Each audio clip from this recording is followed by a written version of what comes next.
Mixon and Associates, Corinne Mixon, and her parents own the agency, and she works with them, and she's awesome.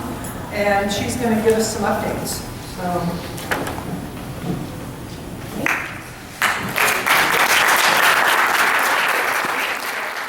I'm Corinne Mixon, and I'm with Mixon and Associates. I'm really glad to be here representing your state lobbying team. Glad to see a lot of excited faces out there. I do see some, and we're excited about that because it's going to be an exciting year. I would imagine if I went around the room and I asked folks regarding state level policies what some of your biggest concerns or interests might be based on history and experience here in the state of Florida, I might hear recently something like dry needling or personal injury protection, maybe workers' compensation.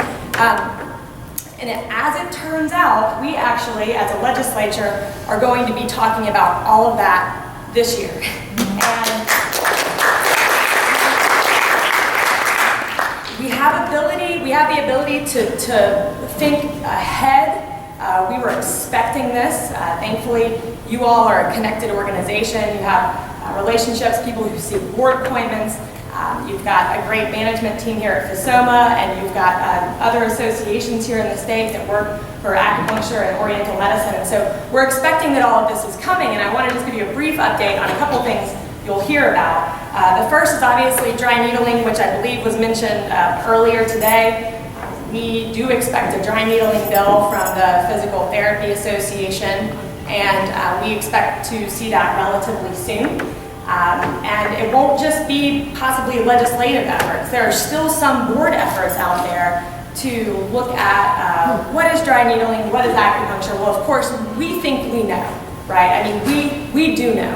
Dry needling is an awful lot, heck of a lot, almost identical in some ways to acupuncture. The problem is the law doesn't speak to it. So there are a bunch of states out there who made the decision that the legislature or their board would decide what this kind of medicine means and what the needles mean and what the puncture points mean, and they went ahead and wrote that into laws, and folks want to do the same here in Florida.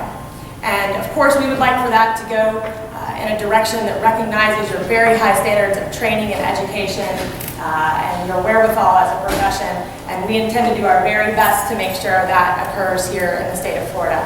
So stay updated on that. And subsequent to actually this very meeting, I'll be kind of sprinting across town for just a few minutes to look into a chiropractic board meeting where somebody has filed a petition to define what is considered acupuncture for a chiropractor that is trained to provide acupuncture. Is dry needling acupuncture? That's the question they're asking. And they're asking that even at the chiropractic board.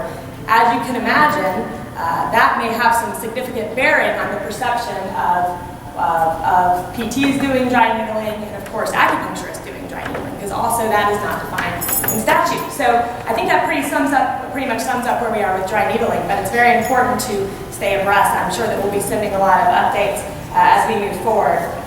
Also, that terrible year that started out a couple of sessions ago where the state decided to rewrite the personal injury protection laws, and we said, we don't think you're doing this right. And they were a little kind to us at the legislative level, made the bill a little better, but ultimately, let's be honest, we didn't like it. It cut out a very important healthcare practitioner from PIP reimbursement, and that's you guys. It cut out massage therapists as well. Well, the state of Florida has realized that the system, even with all the attempted fixes, doesn't work. And the state legislature is going to come back, we think this year, and they're going to probably do away with personal injury protection altogether. Oh my God. And so we'll obviously be watching out to see how that unfolds.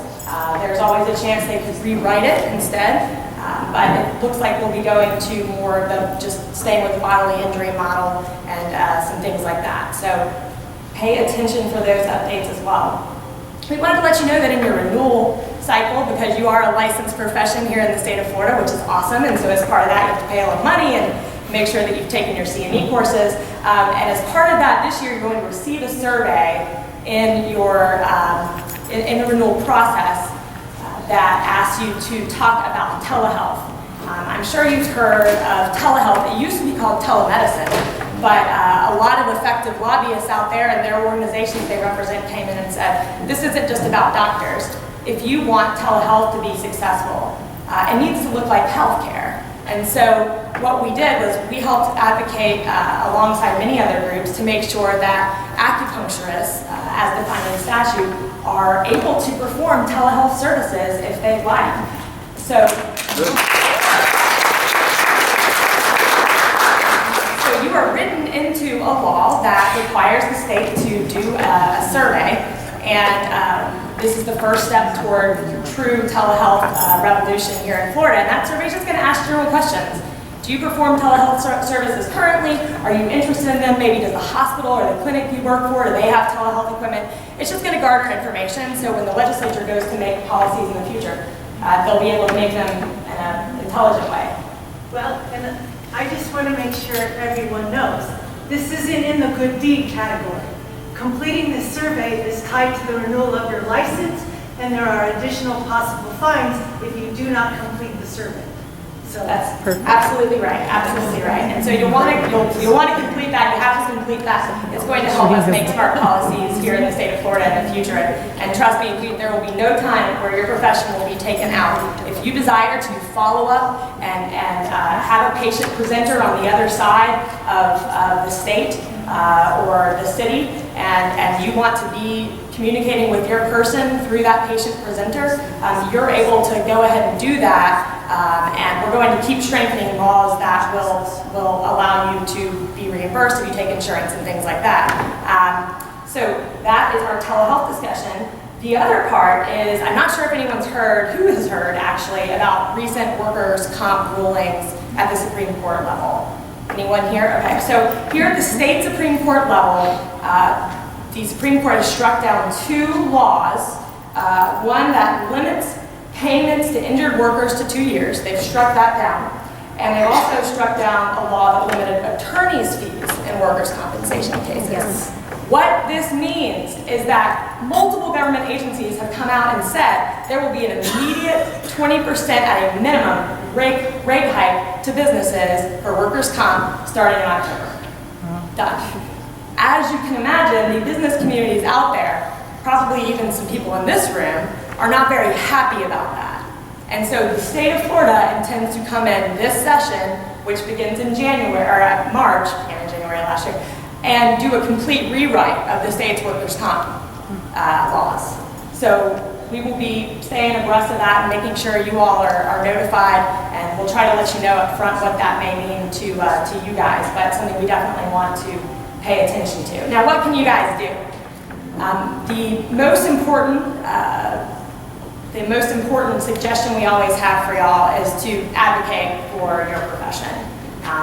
What you do in your personal politics, that's important, but 90% of what happens up in Tallahassee, we call them bread and butter issues. They're policy issues. They're not about ideology. They're about policy, good policy, bad policy. And so sometimes we have to put aside some of our personal beliefs and work with the legislators who are actually going to impact those changes on behalf of acupuncture and oriental medicine. This is a year for that. And what makes this year really special and a little scary is that all 160 seats in the Florida legislature are open. Wow. Everyone's got to run. So there's nobody who's just sitting around with another 4-year term. Everybody had to run. Now, of those, if you want to look specifically at term limits, because they're shorter than they used to be, our Senate is made up of 40 individuals. As you can imagine, those votes are very powerful. And our Senate is a more moderate body than our House body. Well, in our Senate, 17 seats are open, meaning there's not an incumbent that can even run. Incumbents have about a 95% chance of winning their election. And so when we're talking 17 seats, we are going to see 17 new people in the Florida Senate. That know nothing about acupuncture. That know nothing about acupuncture. And so what happens is the first group to get in there and tell them, the first individual or constituent or lobbyist to get in there and tell them what they think about acupuncture and oriental medicine, that is the person they always remember. We would like you, FSOMA, Mixon and Associates, we would like you to be that first voice to get to those people. By the time they arrive in Tallahassee, Our organizational session is occurring in November. It is too late because their heads are getting filled with so much information. And what we can do is go to those 17 individuals and that are going to be brand new in the Florida Senate ahead of time, even though we don't know who they are. Because we can go volunteer in their races, we can call them on the phone, we can set up coffee. You are a powerful person because you're a constituent. You're the reason they got here. And so we're asking you to exercise your right as a Floridian and a constituent to please build relationships before the legislators arrive in Tallahassee. And it's easy to do that. You can call me. I'll give you my phone number, my cell phone number if you'd like it. It's 850-766-5795. And my name is Corinne. It's spelled Corinne. And I will tell you who's running in your area, and we'll talk through the race. And if you're only comfortable with one political party, fine, we'll get you connected with that political party.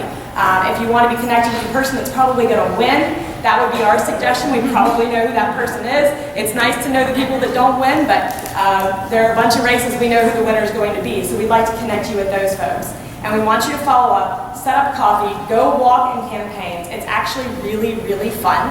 I've been doing it about every second or third weekend this summer. And you just meet a group of people from your community, you have a cup of coffee on the candidate, and you go out and you knock on doors and you say, I want you to support this person. And they never forget it. See a hand there in the back. That phone number again. Yes, 850-766-5795. And email me if you lose it, and I will send it to you. And when you do, because we have faith that you're going to do that, when you go meet with these folks, talk a little bit about your profession. You don't have to give them all of the backdrop. You can say, you know what, we do something really well here in the state of Florida. There are some states that probably do it a little better, but we have a really good practice act for acupuncturists. Our people are fairly happy here. Are there improvements that can be made? Yes, but we have a large contingent of small business owners, folks that pay taxes on your street corners that, do a really good job, and we don't want their laws to change in a way that is negative for them, and we want to help bring about positive change for the people of Florida and keep them safe and healthy. And I look forward to speaking with you when you're elected so that we can do that together. And you'd be amazed at how powerful that is.